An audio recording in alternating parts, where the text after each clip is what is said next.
Good evening. ముఖ్యమంత్రి సభ అయిపోయింది. ముఖ్యమంత్రి వెళ్ళిపోయారు. మహబూబ్ నగర్ మీద ఏమన్నా కొత్త వరాలు కురిపిస్తారేమో అనుకుంటే ఉసురు అనిపించిపోయారు ముఖ్యమంత్రి. ఆ తర్వాత వెళ్ళినంబడే మనకు మీడియాకు మంచి గుడ్ న్యూస్ అంటే కార్పొరేషన్ ఎన్నికలు, తర్వాత మేయర్ అభ్యర్థులు, ఎస్పెషల్లీ మేయర్, చైర్మన్ల అభ్యర్థులది రిజర్వేషన్ బయటకు వచ్చింది. హైదరాబాద్ రాష్ట్రంలో 10 మున్సిపాలిటీలు రిజర్వేషన్లు ఖరారయ్యాయి. మహిళలకు 50% రిజర్వేషన్లు కేటాయించారు. ఇంకా 121 బల్దియాలో బీసీలకు 38, ఎస్సీ 17, ఎస్టీ 5, జనరల్కి 61 స్థానాలు దక్కాయి. 10 కార్పొరేషన్లలో జనరల్ 5, బీసీ 3, ఎస్సీ ఎస్టీలకు 1 చొప్పున దక్కాయి. అయితే దీంట్లో ఇంకో విశేషం ఏంటంటే, ఇంకా రిజర్వేషన్లకి ఎట్లా తేలిందంటే, ఉమ్మడి మహబూబ్నగర్ జిల్లాకు సంబంధించి రిజర్వేషన్లు తీసుకుంటే భూత్పూర్ ఎస్టీ జనరల్, తర్వాత ఏదులాపురం వచ్చేసి ఎస్సీ మహిళ, దేవరకద్ర బీసీ మహిళ, కొల్లాపూర్ బీసీ మహిళ, అచ్చంపేట బీసీ మహిళ, నాయర్ కర్నూలు బీసీ జనరల్. అయితే జడ్చర్లో అయితే నేను గత కొన్ని రోజుల నుంచి అనుకుంటున్నా ఎట్లాగూ జనరల్ చేస్తారు అని చెప్పేసి. సో ఎమ్మెల్యే ప్రధాన అనుచరుడు మున్సిపల్ చైర్మన్ కావడానికి రంగం సిద్ధమైంది అనుకోవచ్చు. జడ్చర్ల మున్సిపల్ పీఠంపై ఎమ్మెల్యే ప్రధాన అనుచరుడు కూర్చోబోతుండడానికి ఇది నిదర్శనం, ఈ రిజర్వేషన్ నిదర్శనం. మొత్తం మీద జడ్చర్ల జనరల్ అయింది. ఈసారి ఈ పోటీ అయితే రసవత్తరంగా ఉంటుంది. అయితే ఇది ఓన్లీ చైర్మన్ పర్సన్ వరకే. అయితే కల్వకుర్తి మహిళా జనరల్, వనపర్తి మహిళా జనరల్, అమరచింత జనరల్, ఇంకా పెబ్బేరు జనరల్కి వచ్చింది. సో ఈ లెక్క ప్రకారం జడ్చర్లలో అయితే హోరాహోరీగా ఉండనున్నది రాబోయే కాలంలో.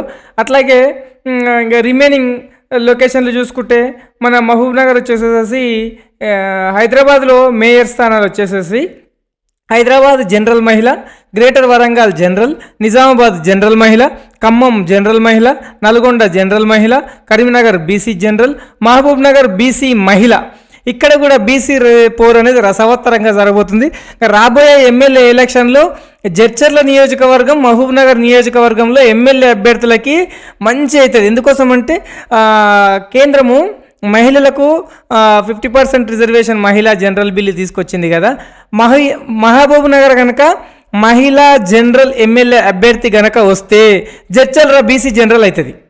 ఇది పక్కా రాసి పెట్టుకోండి, నేను ప్రెడిక్షన్ కాదు, ఉన్న వాస్తవం అని చెప్తా ఉన్నా. ఒకవేళ జడ్చర్ల కనుక బీసీకి ఏమైనా వస్తే మహబూబ్ నగర్ ఈక్వేషన్ ఉండే అప్పుడే మహబూబ్ నగర్ నియోజకవర్గంలో ఇప్పుడు ప్రధానంగా ఉన్న అభ్యర్థులందరూ వారి వారి కూతుర్లను కానీ వాళ్ళ సతీమణులను కానీ ఎమ్మెల్యే అభ్యర్థులుగా దించడానికి రంగం సిద్ధం చేసుకురు. ఆల్రెడీ పొజిషన్లు తీసుకొని మార్కెట్లో అంటే ఫీల్డ్లో ఆల్రెడీ రాజకీయంగా ఫీల్డ్లో తిరుగుతూ ఉండరు. అయితే ఇప్పుడు మహబూబ్ నగర్ తర్వాత Kothagudem SC general, Ramagundam SC general, Mancherial BC general. ఈ లెక్క ప్రకారం రిజర్వేషన్స్ అయితే అనౌన్స్ అయిపోయినాయి.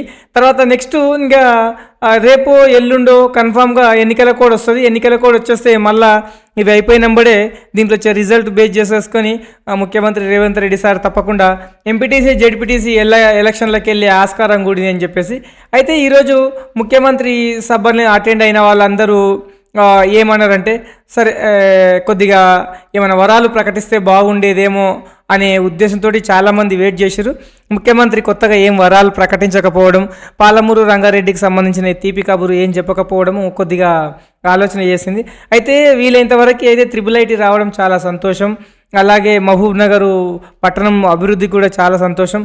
కానీ గత కొన్ని సంవత్సరాలుగా పాలమూరు ప్రజలు ఎదుర్కొంటున్న ప్రధాన సమస్యలు ఒకటి మనకు తాండూరెళ్ళ దగ్గర రైల్వే గేట్ దగ్గరే ఆడ ఎంత త్వరితగతన బ్రిడ్జ్ ఆర్యూబీ వేస్తారా, ఆర్ఓబీ వేస్తారా.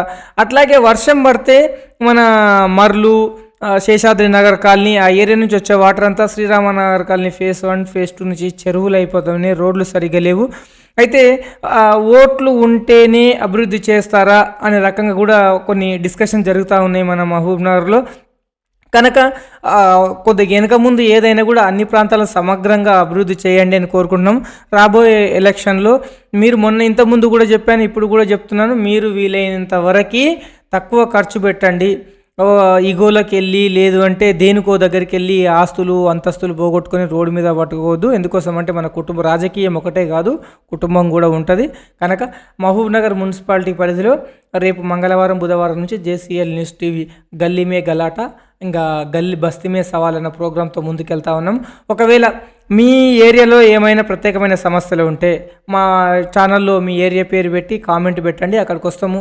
మీ సమస్యలు గత 10 సంవత్సరాల బీఆర్ఎస్ టైంలో ఉన్న సమస్యలు ఏంటి, ఇప్పుడు 2.5 సంవత్సరాలు 3 సంవత్సరాలు దగ్గర వస్తున్నాయి ఈ కాంగ్రెస్ పాలన, మీరు ఎదుర్కొన్న సమస్యలు, మీకు తీరిన సమస్యలు, లేదంటే 50, 60, 70 సంవత్సరాల కొలిగా మన మహబూబ్నగర్లో ఉన్న సమస్యలు ఏందనేది కూడా మనం విస్తృతంగా ముందుకెళ్దాం. జేసీఎల్ న్యూస్ టీవీ ఉదయం 2 గంటలు, సాయంకాలం 2 గంటలు తప్పకుండా నా పర్సనల్ వర్కులు అన్నీ పక్కన పెట్టుకొని కూడా మన మున్సిపాలిటీ పరిధిలో తప్పకుండా ప్రజా సమస్యలను నాయకుల దృష్టికి తీసుకెళ్ళడానికి జేసీఎల్ న్యూస్ టీవీ మీ వెన్నెనుక ఉంటుంది. అలాగే ప్రతి విషయంలో కూడా మా జేసీఎల్ న్యూస్ టీవీకి ఆదరిస్తున్న, అభిమానిస్తున్న అందరికీ పేరు పేరున్న ధన్యవాదాలు. ఓకే, వచ్చే ఎలక్షన్లో మాత్రం జాగ్రత్తగా ఉండి. ఇది ఈ మున్సిపల్ రిజర్వేషన్కి సంబంధించిన విశేషాలు. మరిన్ని వార్తా విశేషాల కోసం జేసీఎల్ న్యూస్ టీవీని సబ్స్క్రైబ్ చేయండి, షేర్ చేయండి, లైక్ చేయండి, సపోర్ట్ చేయండి, సబ్స్క్రైబ్ చేయండి. మీ జేసీఎల్ న్యూస్ టీవీ పాలమూరు పోరడు. Good night.